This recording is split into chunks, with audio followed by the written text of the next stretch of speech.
I'm on time, right? It's coming right at 8 o'clock. Doesn't appear there's anyone in here, but just in case there is, good evening, hello, welcome to the show. This one is going to be reveal number 114. Had to reach and grab the roll. It's a 1950 Denver original bank wrap roll. It's a nice one. 1950 Denver, and this is original bank wrap roll. It's the Fed Reserve Bank of Chicago. Hello, Coin Junkie, Eric Buyer, Farm Dog. And so I've got this roll here. I've got 50 names here. I've got 50 flips right here, ready to go. It's going to be really interesting to see what comes out of this roll, because I've not actually had a lot of chances to go through 50D rolls. Taking a look real quick to see what double dies I might expect out of 1950D. Okay, so there's one that shows underneath the Liberty on the obverse. On the reverse, there are none listed. And then for repunchment marks, there are probably close to a dozen different repunchment marks for this issue. So there's a decent chance we could find some repunchment marks. Yeah, Kaneka has 7 different listed. I'm sure there's more than that. So that's what we've got to look forward to here. Wonder if I could please send you a text when you're going to sell single coins, email address. Okay, Tim, what I do is I sell these at the auctions on Tuesday evening. Tuesday evening, 8 p.m. Eastern Time, right here on this channel, I do the auctions. And I send out reminders to the people who have registered. You get a reminder before the auction starts. And then the rolls sell at the end of the auction. However many rolls I have for that week will sell at the end of the auction. I don't know why you're not getting notifications. I don't know why anybody isn't getting notifications. Maybe you should unsubscribe and resubscribe and see if that helps. I don't know. Okay, so I've got everything ready here. I'm going to go ahead and open the roll and get my little pry tool, my little pry bar that has a little rake on the end of it. It's made of plastic and it doesn't hurt the coins at all. And I'm going to find where the roll splits right there and start pulling it open at the point where it splits.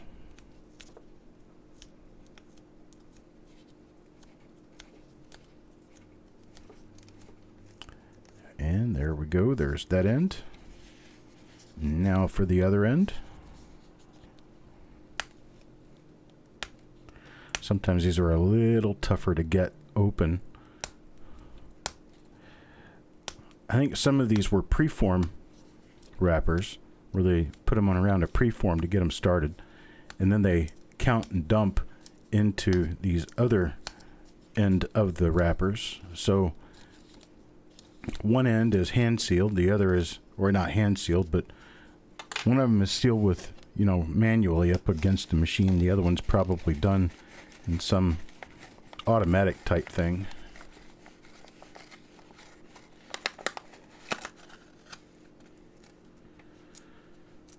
Yeah, that could be the issue right there. So you're dealing with a Apple device. Let me get my bag out of the drawer here. Get my names in the bag. Got all the names in the bag. Got the coins open. We are ready to go. Looks like a very nice roll. We'll have to see. Let me get this tube out of the way. There we go. First one goes to Silver Nitrate. Silver Nitrate will get the first coin in the roll. These are pretty nice coins. Let's see, what we pull out of the roll is the very first coin.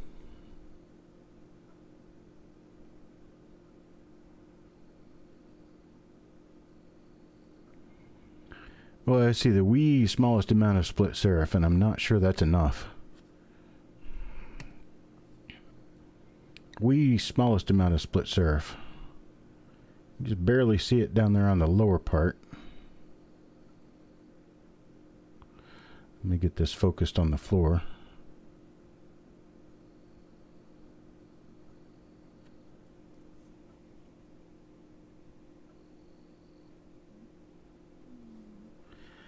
Yeah, I don't think that's going to be enough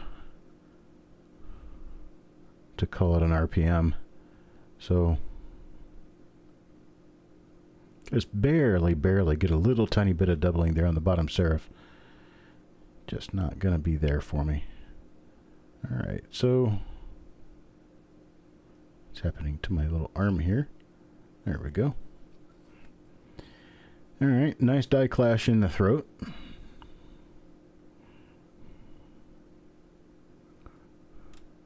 No doubling on the I. Doesn't look like there's any doubling in God We Trust. No doubling on Liberty. And my marker for this is going to be that little die gouge coming out the front of the vest, and there's another one coming off the bottom of the D mint mark. So we'll use that for the marker. We'll take a look at the reverse, although I don't really expect to find any double dies. We never know. This is what was on the inside of the wrapper. So we have decent promise for good things to come, because there are some nice attributes to this particular coin. A few marks, no stains, no spots.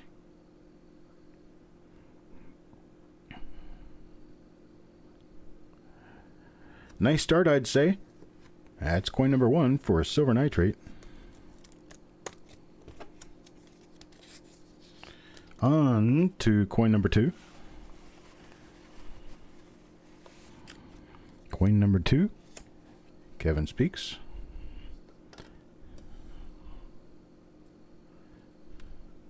There's a couple of little spots on that one. Different die. Still not an RPM. This one has some north and south die scratches in the throat area up around to the one of the date. That'll help us with this one. Oh, he's a unicorn. That'll help us even better. He's got a little horn coming straight out of his forehead.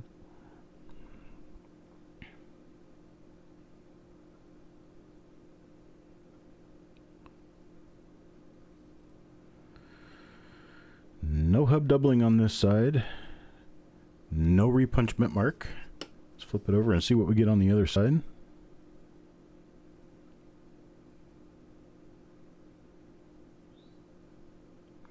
A little bit of machine doubling there. Otherwise, nothing. That's coin number 2.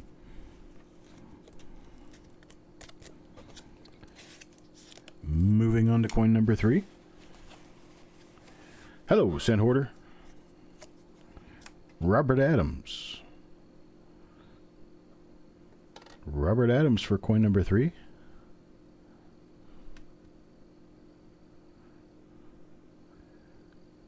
Nice clean looking coin around the eyelid. Looked doubled on coin number 1. Okay, I'll go back and I'll take a look at it again.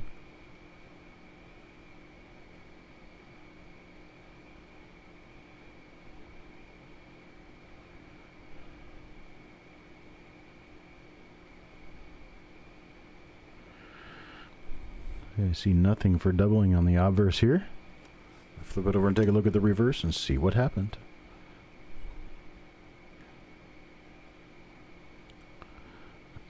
Looks like we have a relatively normal one here on the reverse as well.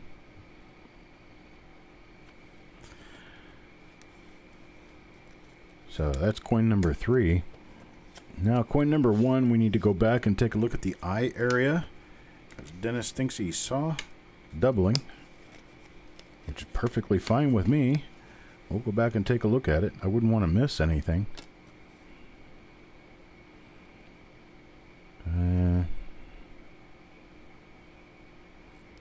Not really seeing doubling on the eye.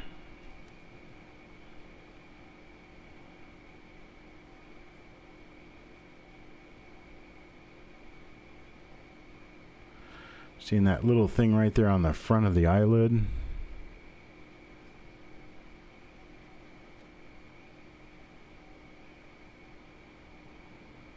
It's not doubling. That's a stain.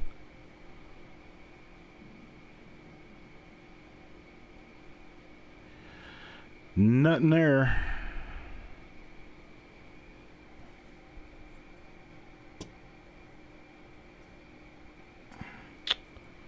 Get this refocused. There we go. All right. Get that one back in its spot. Move on to coin number 4. Coin number 4 is for Shannon McCord. Coin number 4 for Shannon McCord looks like this.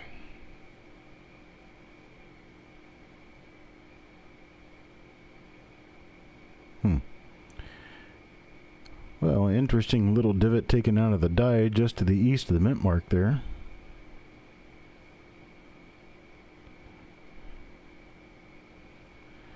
It's not in any shape or form matching the D, so it's not part of an RPM of any kind. It's just interesting.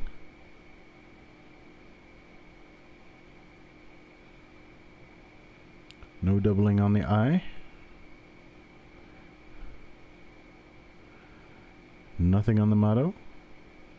Nothing on Liberty.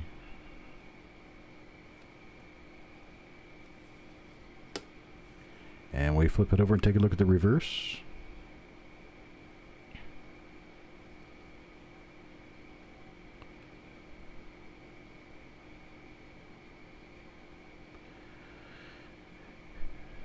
And nothing on the reverse.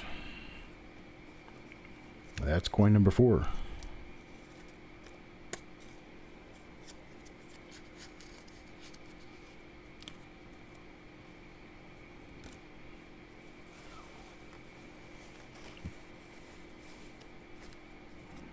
Coin number 5 goes to Shannon McCord.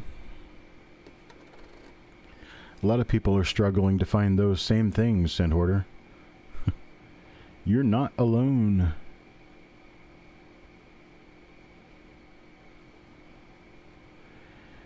Okay.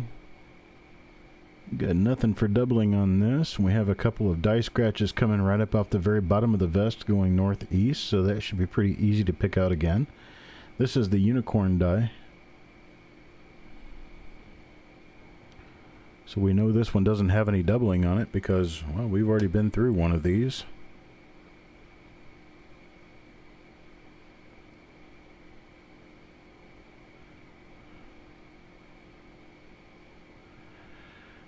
And see, this area is just rather weakly struck, which is why the PLU or the PL looks extra thick. It looks extra thick because it wasn't struck up all the way. Because it wasn't struck up all the way, the beveled edges of the lettering didn't receive their full height, which makes them look wide. But they're not any wider than normal.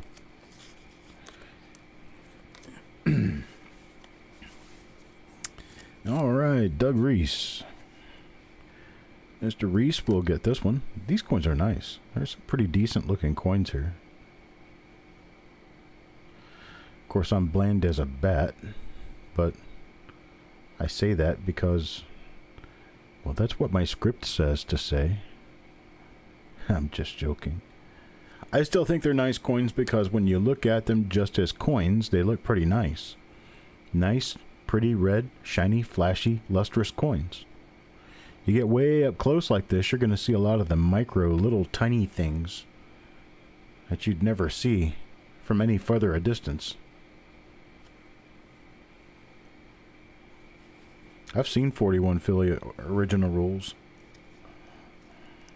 In fact, I had a couple of them at one time. Don't anymore. Oh, that was for Doug Reese. Let me get his name in there. On to coin number 7. Coin number 7 will be for Paul Hampton. Paul Hampton will get coin number 7. Here it is. Okay. This one appears to be different. Not special, just different. Yet.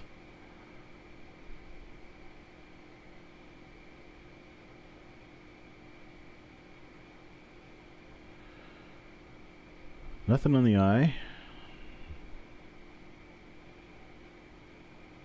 Nothing on Liberty.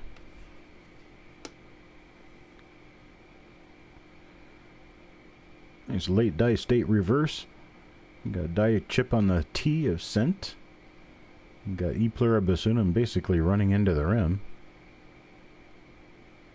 And no errors on this side.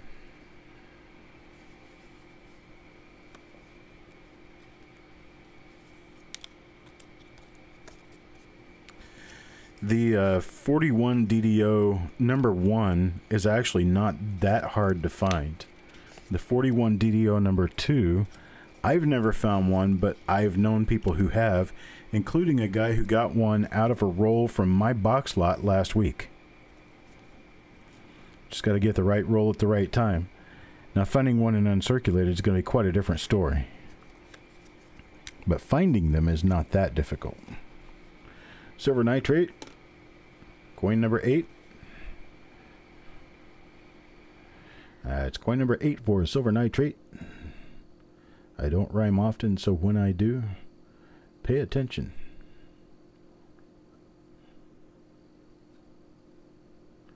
Another unicorn coin.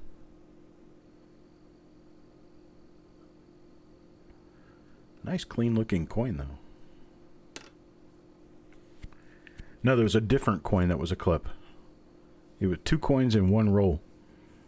Got a clip planchet and a 41 DDO number 2 out of the same roll. That's what that was.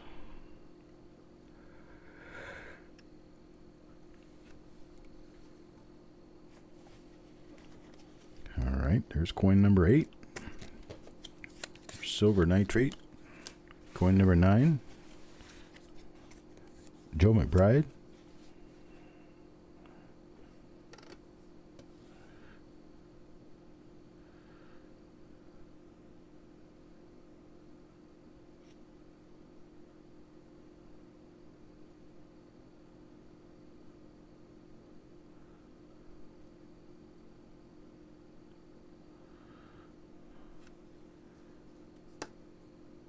No doubling that I could see on the obverse there. No, the 41 DDO number 2 was not clipped. He posted 2 coins in one post, both of them 1941 Philadelphia Lincolns. One of them was a double die, the other one was a clip.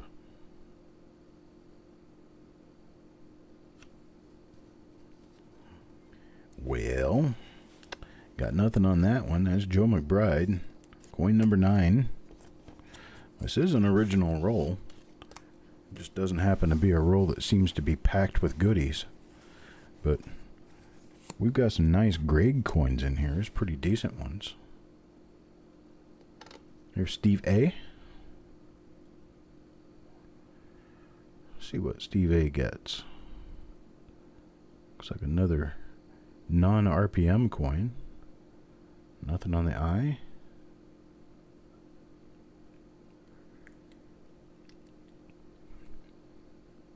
And nothing in the motto. Or Liberty. There's a little struck through right there. A little struck through fragment of something. Right at the rim on the reverse.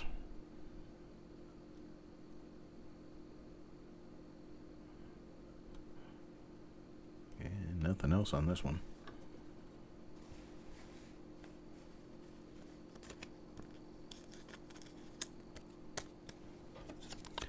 That's Steve A. Next up, coin number 11 goes to Dan.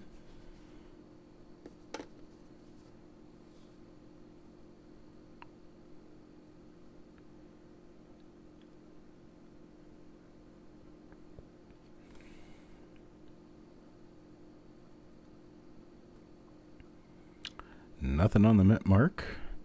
Nothing in the eye.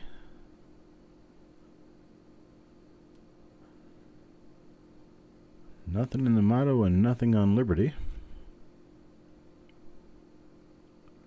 So we'll flip it over, take a look at the other side.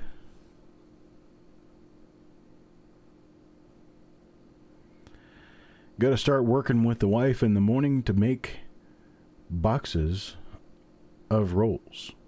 I'm going to spend the next couple of hours taping boxes tonight, getting them ready. I've got 90 boxes here. I've got to go to the post office and get more boxes. But once I get my 100 boxes, I'm going to start filling them up with rolls tomorrow. We're going to have a huge sale Tuesday. Hey, Joe McBride again.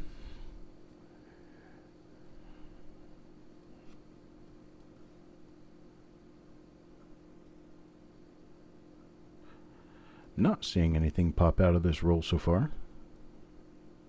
I'd love to.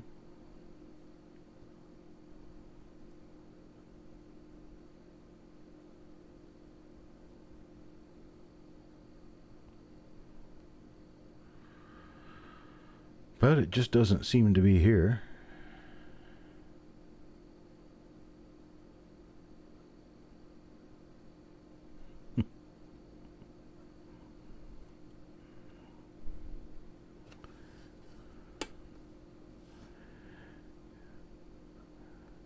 Whale scent hoarder. Sometimes I just know my stuff. Don't know what to say, brah. There's one thing I can definitely say. We have a total of 5 likes and we have 19 viewers. Seems like there are some people out there who do not have that like button hit. Looking to see if I can find more people to hit the like button.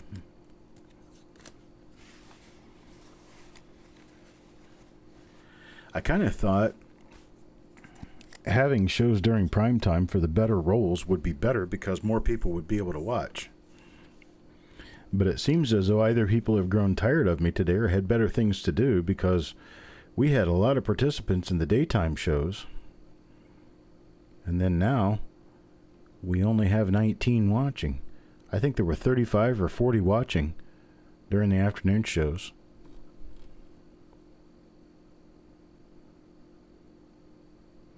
Oop, there's a scrape going across that one. That was done in the counting machine.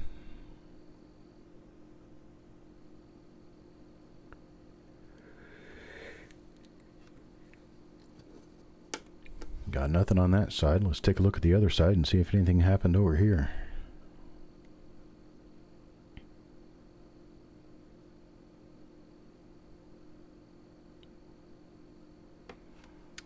Nothing that I can say.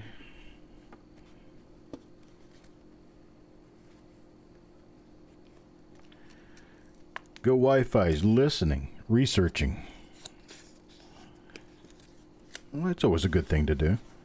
I guess if any of you guys would put on an hour-long show, I'd sit and listen to it while I was doing my work. No worries at all. That would be enjoyable.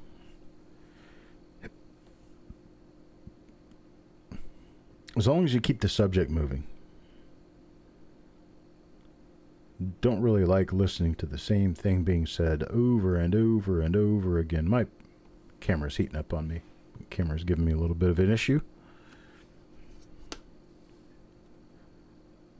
So the scope camera is usually pretty good about keeping everything going, keeping up with everything. This is a Dynalite Edge. They're kind of expensive, but they're very nice. And that was for Eric Beyer. Next out of the hat, Joe McBride. Joe McBride will get this coin. A nice deep mint mark punch, but it's not going to mean anything. I've seen this die before. And unfortunately, for a variety, it does not amount to anything.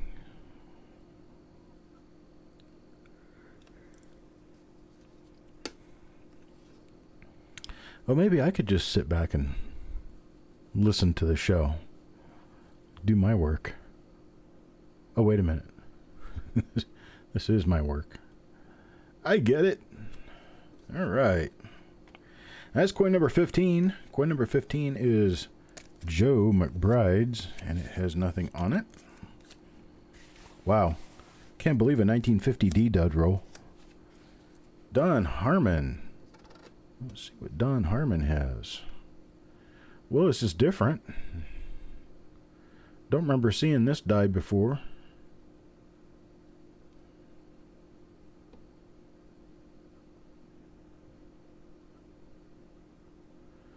Little sunburst under the eye. Wow. So really heavy die gouges over here.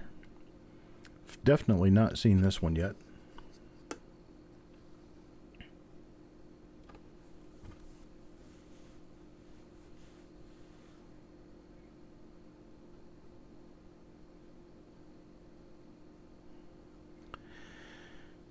I, for some reason, since this whole virus stuff started, have had people who have had to wait 2 to 3 weeks to get their mail through the postal system.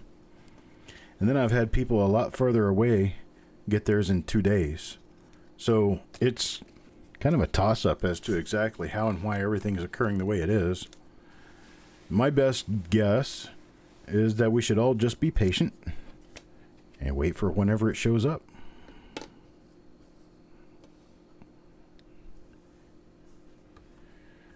Ooh, let's watch this one for a high grade.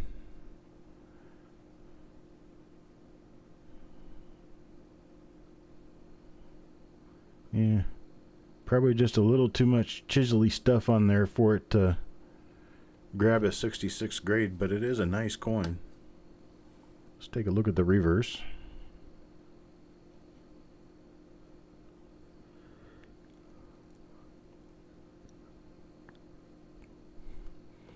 Nothing going on there. This was coin number 17 for Farm Dog. Now moving on to coin number 18. Coin number 18 will go to Steve A.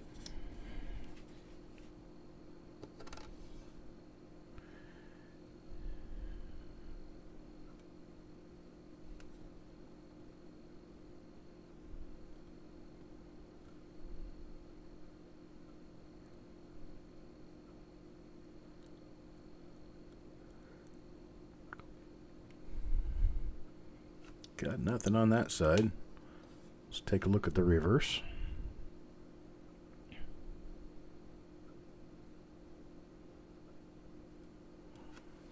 Nothing there either. And that's coin number 18. Coin number 19.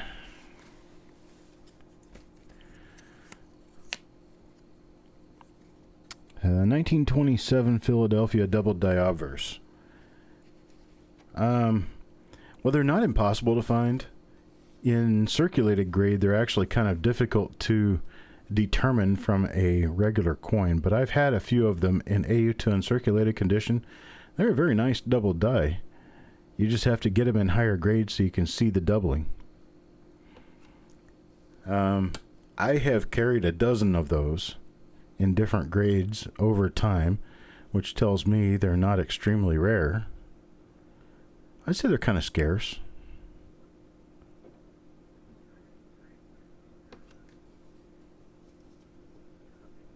Not too hard to get a hold of them, though.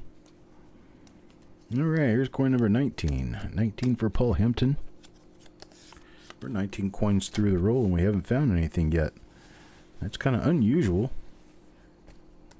I mean, it's not bad, but it's not good either. I mean, we're looking for varieties here, right?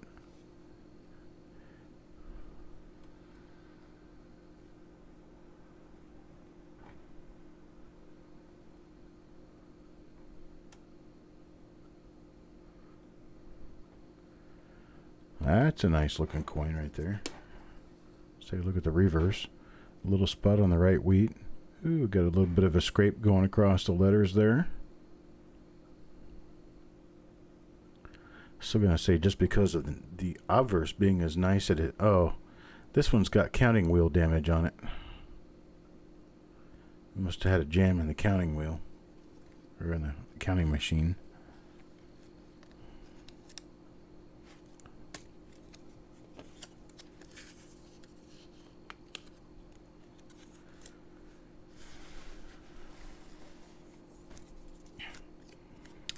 right, Jim Fletcher.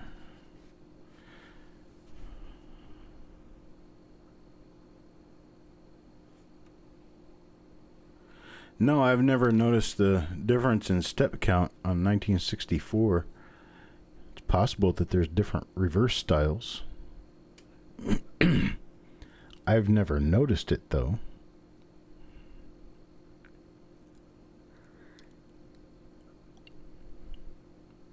Now, when you're missing step count, are they still spaced the same, or are you talking about steps that are spaced differently between themselves?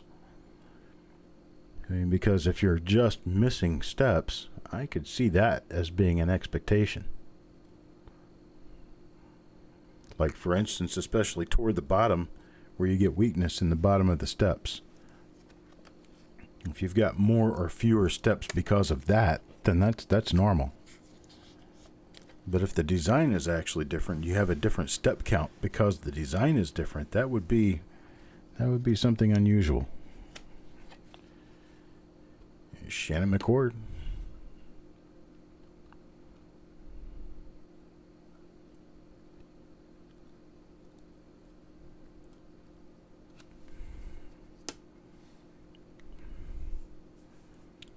Nothing there yet.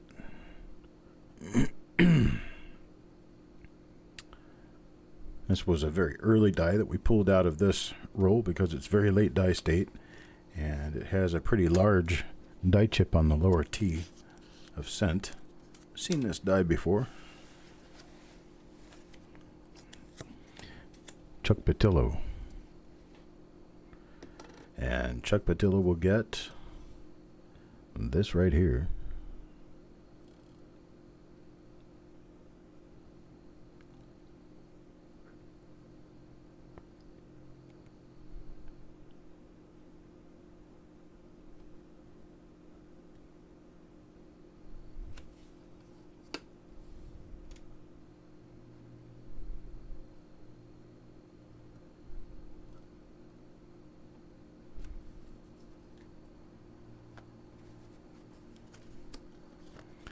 That's coin number 23. Now for coin number 24. Almost halfway through the roll. And this one goes to Eric Beyer.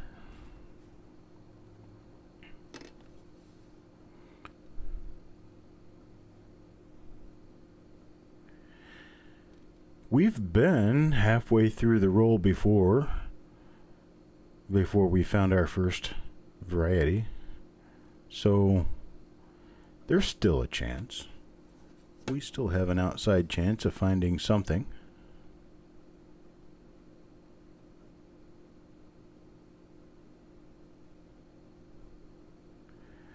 Well, I don't know, Tim. I've never noticed it.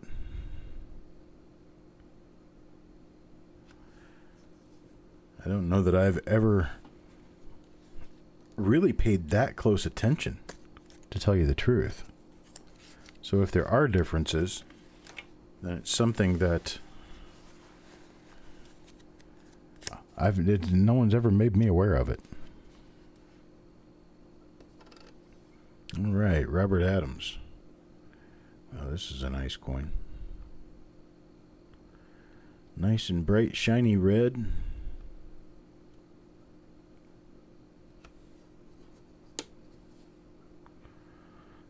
Just a few here and there spots on it. Man, nice flashy coin though. Coin number 25. So I was told by the source of the 1936 and 1937S rolls that these rolls are very nice. And well, that was proven to us in the 36S roll we opened a couple of weeks ago. That was from the same source. We ended up with a lot of gem coins in there, a lot of very nice gem coins. And we had 15 examples of RPM number 1 in that roll. So the 36S roll coming up tomorrow should be pretty exciting. But here's what I can add to that. 1937S is even more known for die varieties than 1936S. So your chance of a die variety in a 1937S roll, a double die or a repunch mint mark, is actually higher than in the 1936S roll. And those rolls are not really any cheaper to acquire than a 36S. They are a little cheaper, but not much. Especially when they're original. Still in the bank wrapper. We still have about a dozen spots available in that 37S roll. If you're interested in any of those spots, you can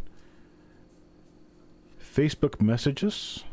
You can talk to me directly, cd@coppercoins.com. Or you could just bring it up right here in the chat. This one's a little icky.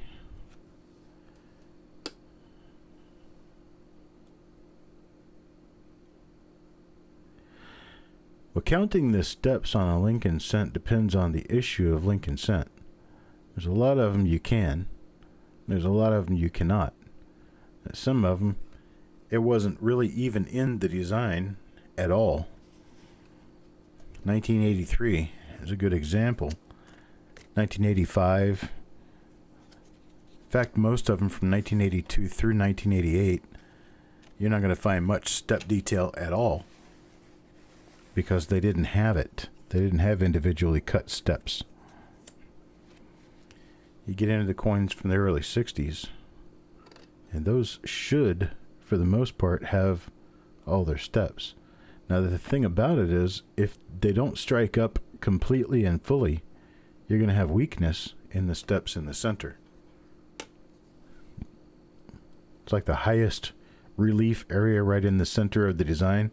One of the last parts of the design to fill in from the die. You're going to have some weakness in that area. If you get weakness in that area, you're going to be missing steps. But you'll have a big blank area to account for them.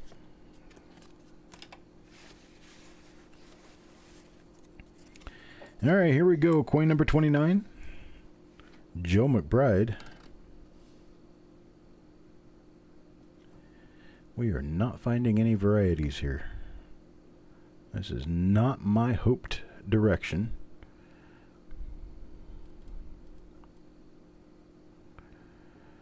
Not too bad a price to pay for nice BU coins from 1950 Denver, but at the same time, I would hope to find you guys some really cherry goodies.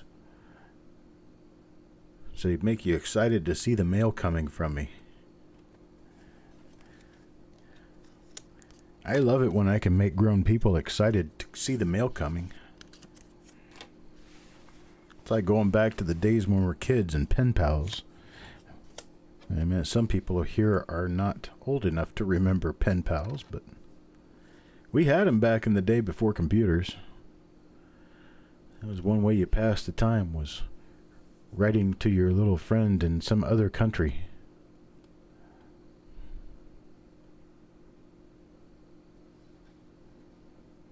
I had a pen pal in the Philippines. I had a pen pal in South Africa.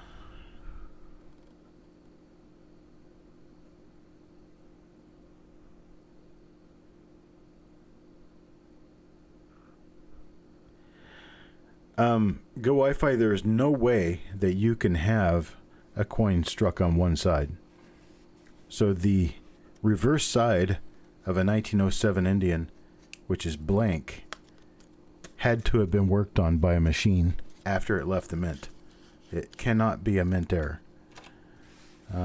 There are a number of errors that can come somewhat close to looking like that, but to have a blank is just not, I mean, especially if it's flat, just not going to happen. Not possible in the mint press. The 37S coins are $25 a coin, just like the 36S coins. The 37S, we've got a couple of different RPMs. We've got a number of double die reverses. We've got at least 4 different double die obverses. And from my experience going through 1937S rolls, our chances are probably 50-50 of coming up with something really good in them.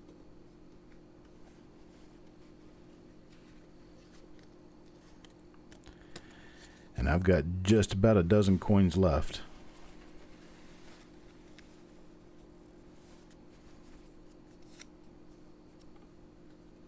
Oops. I forgot to put Adam's name in the back of this one. There we go. Deanne gets the next coin, number 32.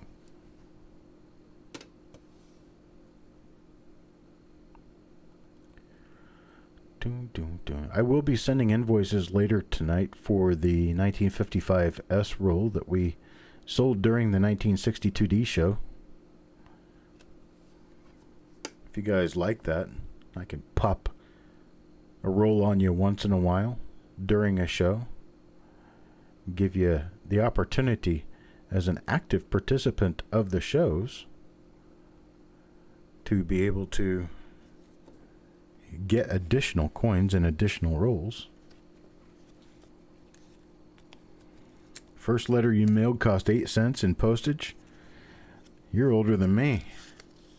I think my first letters, I may have had 8-cent postage, but my mom paid for it, so I wouldn't notice. First time I bought stamps, they were 10 cents.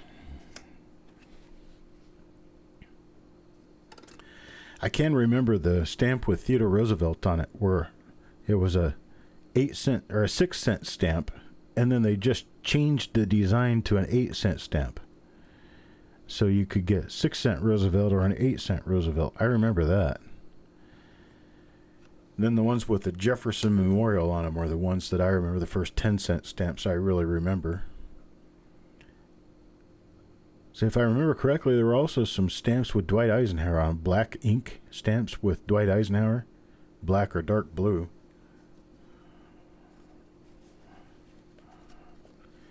I remember those too. And then 76 hit. 76 came around, they went to the 13-cent stamps, and all these bicentennial issues came out. State birds, state flags, state flowers, state whatever. We had the 1776, 1976 dual-dated bicentennial sheet sets and all kinds of other stuff. Washington crossing the Delaware. We had the signing of the Declaration of Independence. There were all kinds of stuff that came out in 76. My dad was real big in stamp collecting during that period of time, and I kind of helped him out a little. He was trying to get me interested, really, in doing stamps because coins were too expensive. All I really wanted to do was coins. I did topical stamps for a while. Did wildlife on stamps and trees on stamps and stuff like that. And did scouts on stamps too. Trains. I tried different kinds of topics to see if there was something that I would really get interested in, and it kind of came and went. I mean, I was kind of interested and kind of not. Just depended what the temperature was outside and whether or not I could be outside doing something. I kind of preferred that to sitting inside with stamps unless it was raining. Then stamps seemed to be the best thing going. There's a big old divot taken out of this coin. That's a struck through right there. A big one.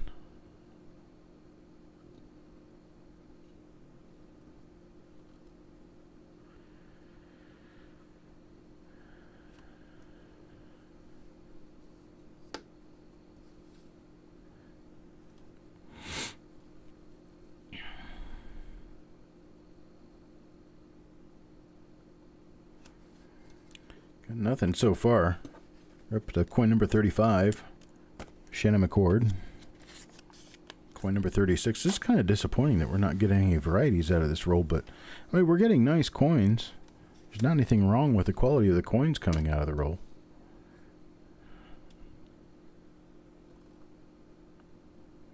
Just we're not getting any of that pretty juice to come out to make us hungry for more. This is kind of a nice looking coin. It's like there's nothing wrong with the coins. They're pretty.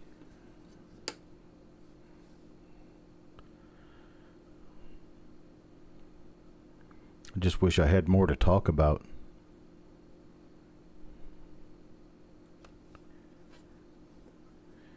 One of the earliest memories I have in collecting Lincoln cents was a gentleman who used to give me rolls of wheat pennies, probably out of a collection he started when he did newspaper routes or something.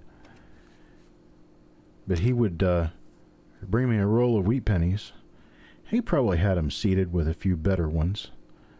But over a period of 6 months to a year, I was able to get most of the wheat pennies from 1941 on up in my book. And the earlier ones, I had a number of them, but not quite, not a pile. And I remember getting a 1911D penny. It was black as tar. You could see the 11, you could see the D. I mean, the details were there, but it's like he didn't have an ear. It was basically flat. My grandpa was born in 1911. And I, for some reason, sentimentally attached that coin to my grandfather. I still have it. That was one of my first really early Lincoln cents, was a 1911D. Of course, I looked in the Red Book, the 1969 Red Book that I was given. I think it was bought at a garage sale for 25 cents or something. But I had a 1969 Red Book. And I looked up that 1911D.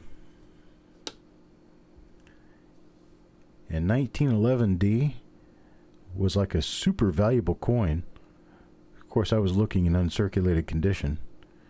But it was a lot more valuable than the 1911 or the 1912 or the 1910. It was more valuable than even a 1909.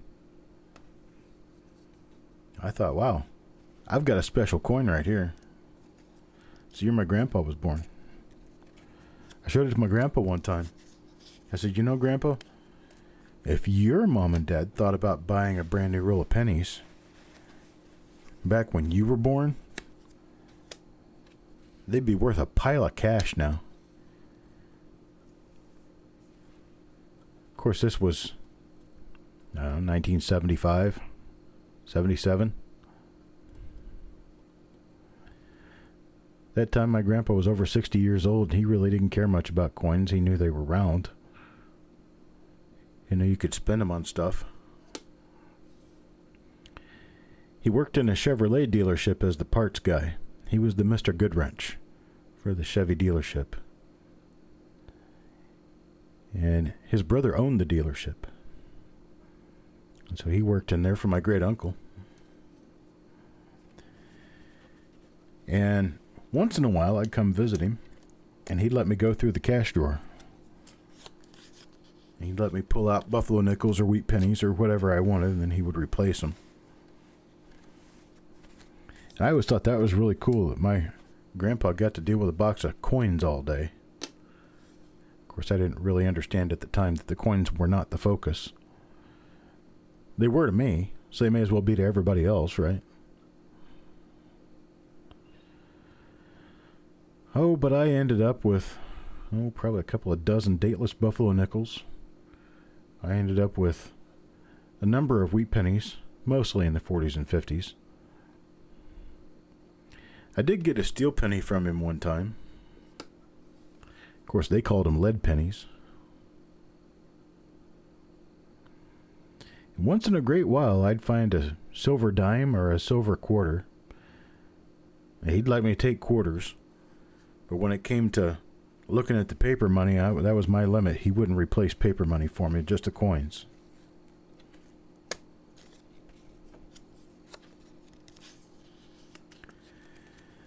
I remember one time going through his $1 bills. I was just looking at them because it was nice to have folding money in my hand. I remember seeing the difference between the green seal notes and the blue seal notes. I noticed that difference. I didn't really know what the difference was, what it stood for. I just knew the green seals from the blue seals. And I remember the red seals on the $5 bills.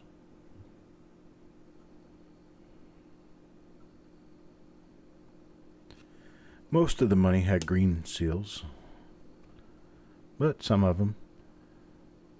Some of the older $1 bills were blue seal. Some of the older $5 bills were red seal. I remember those.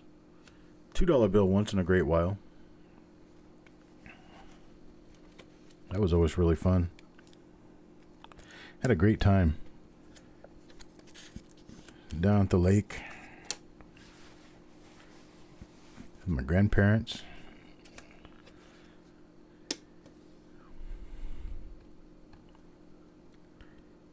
My grandpa died in 1987. My grandma died in 96.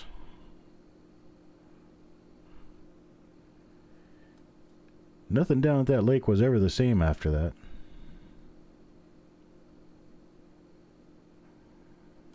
I remember going there a number of years ago, probably about 20 years ago, and I went right down to the lake shore.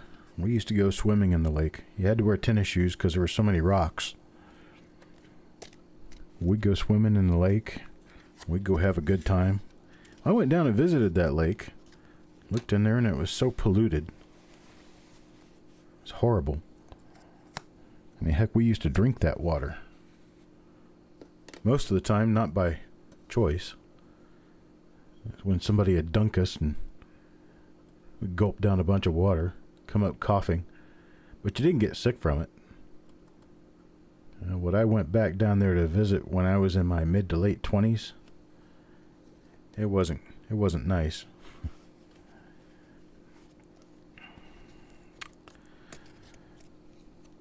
But the good news is that I went back there again about 10 years ago, 5 or 10 years ago. And it was actually pretty clean. Water was pretty nice. You could see the wildlife. That other time that I'd gone back, I went and I flipped a bunch of rocks over looking for crawdads, because I used to catch my grandpa's crawdads to go fishing. And, oh,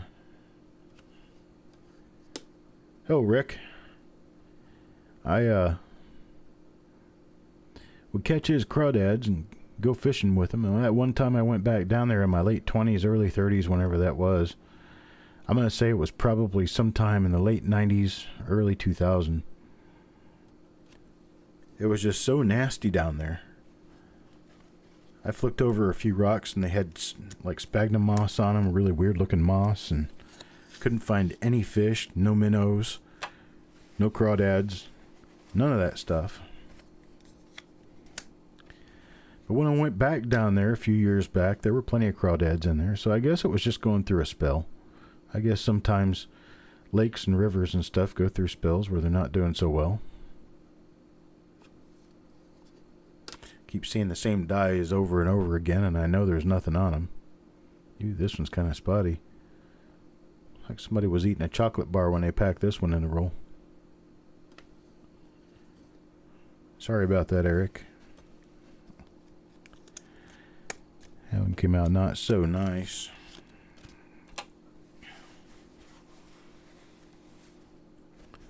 You washing cars in the creek? Awesome. Must be nice and warm where you are.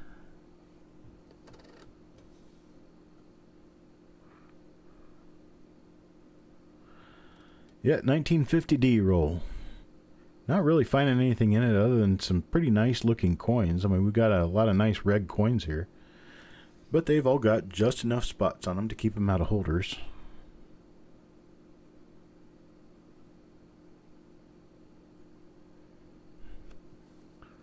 Been talking about my old times at the lake and going to the dealership. My grandfather worked as the parts guy at his brother's his brother's Chevrolet dealership. And I used to go through the change drawer once in a while, finding old coins. That's really cool.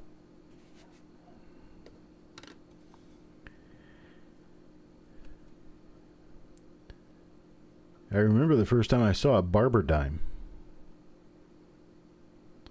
Somebody had spent a really old dime. And I asked Grandpa if I could take it. He didn't have a dime to put in there, so I didn't get it that day. I probably could have gone and asked my great uncle if he could be 10 cents short on his drawer, but I don't think anybody would really have a problem with that. But it was kind of a lesson. I didn't really have the money to put in there, so I shouldn't really be taking money out of there.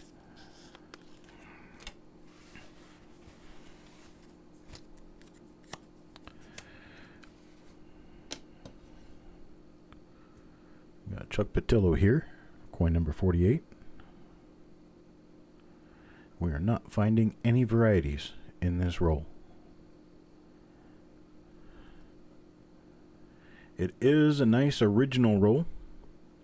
Just happens to be one of those rolls where you don't really find anything in them.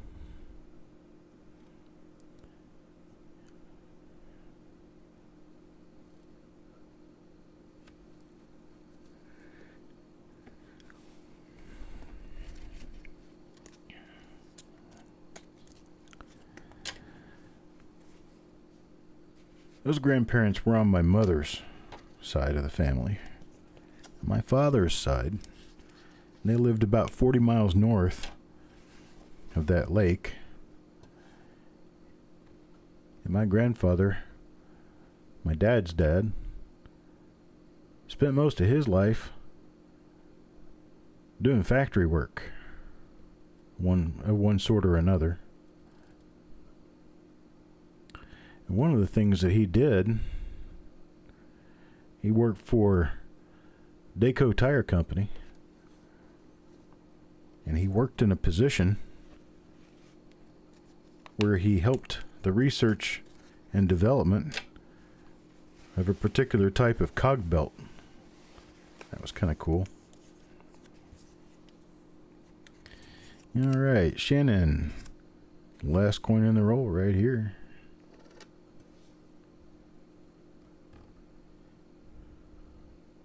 A little bit of color on this one. No variety. You got a little bit of color on it.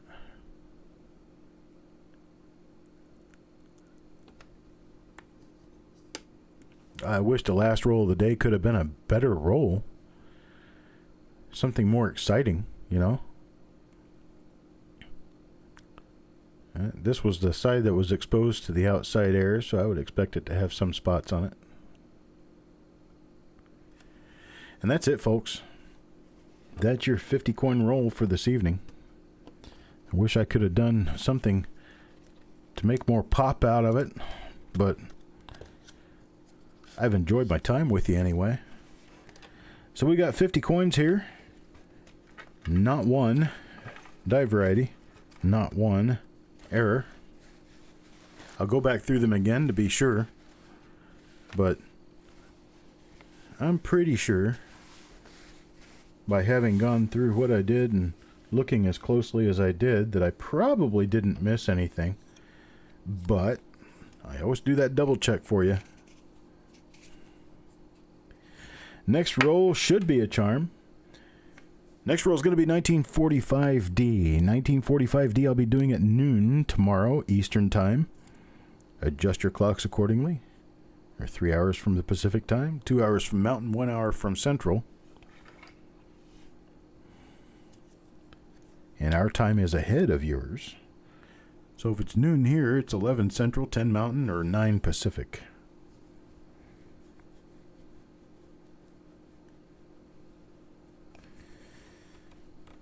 Okay, Rick, I'll check my email. 1963 penny. Of course, these days I have to ask people what email we're talking about because the payments email is not my email. I have access to it, but it isn't my email.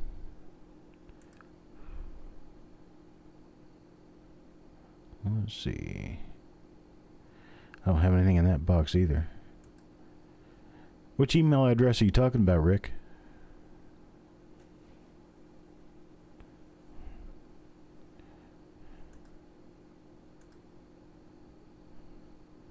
I don't see it in either. Let me go check my spam messages real quick.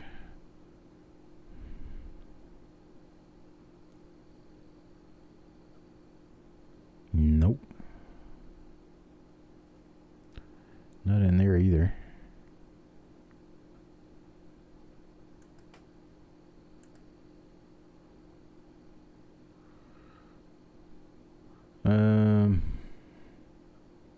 I don't have a CD@Gmail account. I'm CD@coppercoins.com.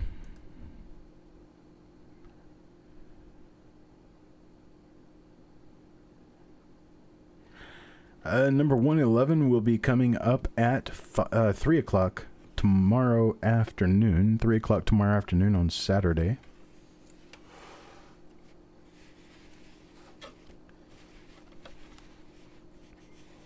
And if we end up selling the roll out and have the opportunity to open it, the 1937S roll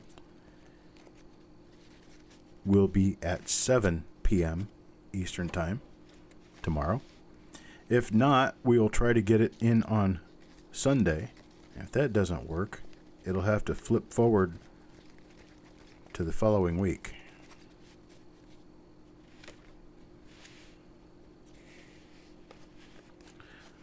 Struck through with wire.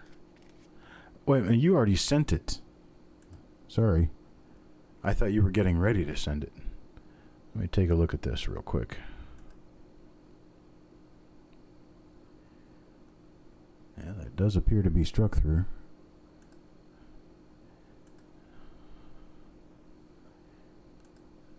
It could be. It also looks like it. Let's see. I'm not really sure what that is. That's not struck through.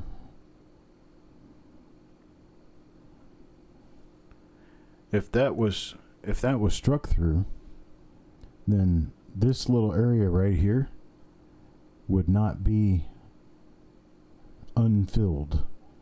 This right here would not be unfilled. The wire, if it were a full wire, it would have gone straight through all of this and straight through here. And this is cuts in the coin right here. So this is damage. So there's not really any chance that this is anything other than damage. So I would have to say that this is probably attestable to this damage and it's related to it. The reason I say this is damage is because they're small areas. They're on the very high point of the relief in that area, which makes sense for damage. And see this little stuff right here? This is metal that came out of this area and piled up. It's kind of like you're digging a ditch. The dirt has to go somewhere. Well, when you're doing a coin in the press and you're striking it through wire, that wire is not going to, that metal is not going to have anywhere to go because there's going to be a die there keeping it from moving around. So you'll have what looks like a dig, something like what you've got here. It looks kind of like a dig, but it won't have any metal raised on the outside edges of the ditch like you have here. So this and this are definitely damage. I'm going to have to say that this is probably damage all the same from something. Hello, Robert Folk.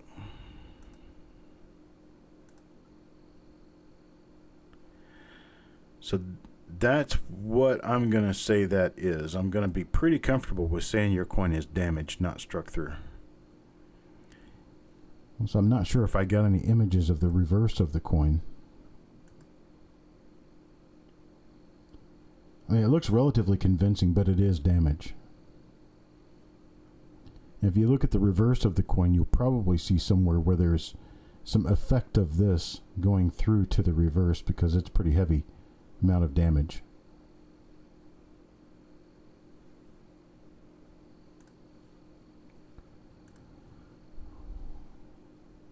But that, I hate to say, is what that is.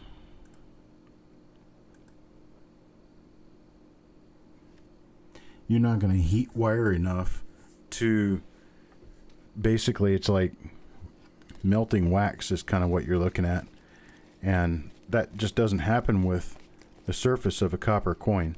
It's just too hard to just melt it with a hot piece of wire. Not going to happen. You're going to burn the coin before anything. And your coin did not appear to be burned at all.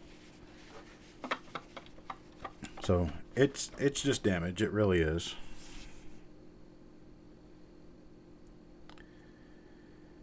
Mint State Numismatics, it kind of depends on the size and the location of your lamination and how much character it has, kind of what it looks like.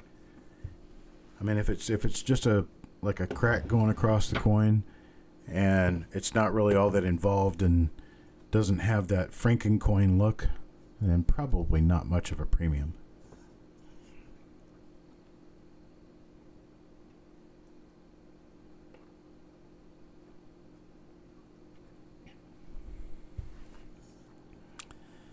All right, folks, I'm going to go ahead and take off. Be done for the evening. I appreciate everybody watching. Come back at noon tomorrow, Eastern Time, when you see a 1945D roll come open. That roll is sold out. The 1936 roll that we have at 3 o'clock in the afternoon is sold out, but the one scheduled for 7 o'clock p.m., 1937S roll, is not yet sold out. If you'd like a spot in that at $25 a coin, please contact me. Let me know. My email address is cd@coppercoins.com. It's the easiest way and the most efficient way of getting a hold of me. And for that, I appreciate it, folks. Thank you for coming by, and I bid you farewell.